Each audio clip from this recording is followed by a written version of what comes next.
patch notes for 8.11 have been released by Valorant, and we'll be going through it in this video. This patch update includes a combination of buffs and nerfs to Reyna, Neon, Clove, ISO, and Raze. These changes will go live on the 11th of June, so now let's look at the changes.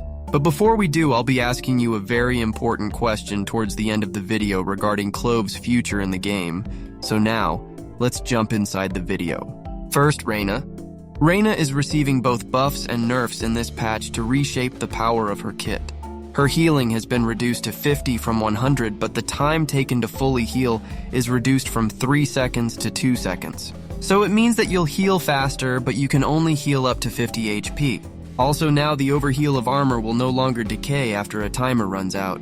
The next update is for Reyna's Dismiss. The top speed has been increased from 9.1 meters per second to 12 meters per second, which will provide a greater movement speed, but the total duration of the dismiss is reduced from 2 seconds to 1.5 seconds. Then comes the Reyna ultimate buff, which is Reyna's ultimate. The Empress no longer has a timer and is permanent until Reyna is killed or the round ends. So originally, if you used your ultimate on Reyna and you didn't find any kill or damaging assist, it would just wear off and go away, but now it is permanent again. Next up is Neon.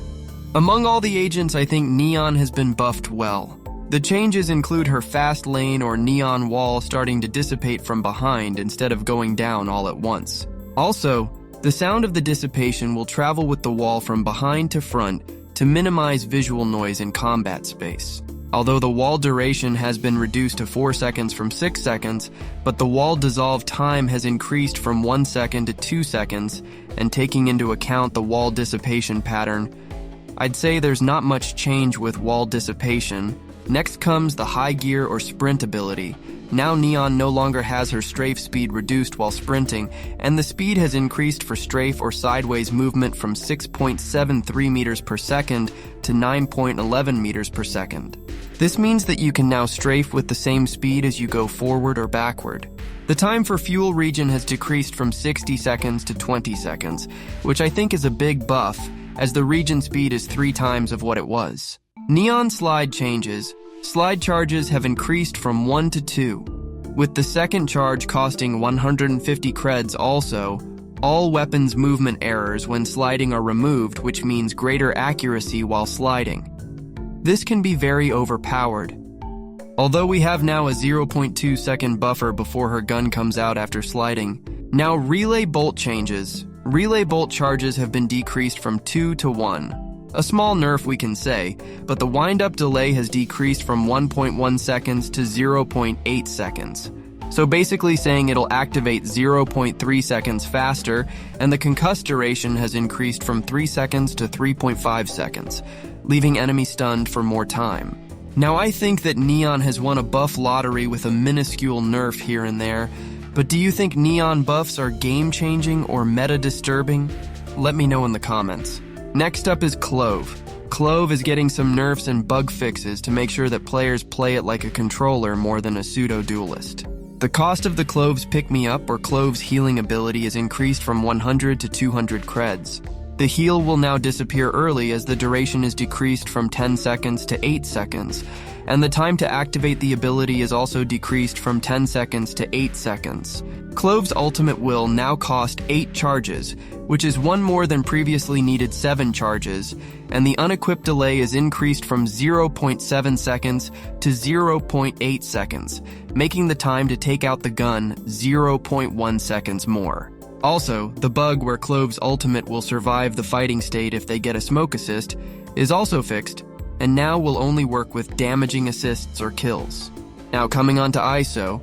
ISO's double tap will now directly grant himself a shield after a 1-second animation, during which he can't use his gun.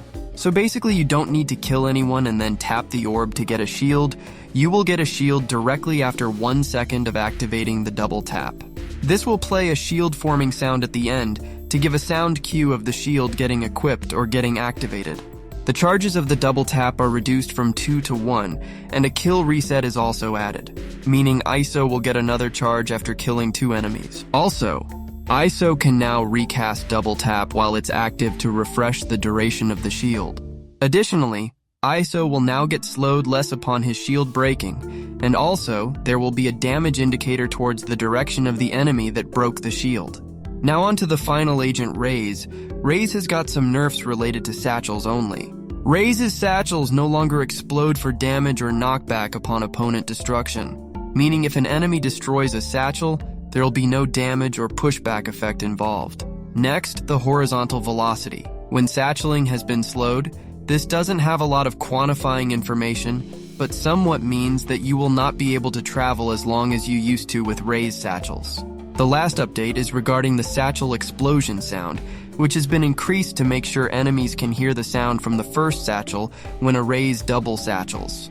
Overall, I think Neon and ISO have gotten some great buffs, with Reyna's buffs and nerfs staying at a neutral level, and Clove getting some noticeable nerfs, and how much Raze will get affected with the nerfs we will see in the game.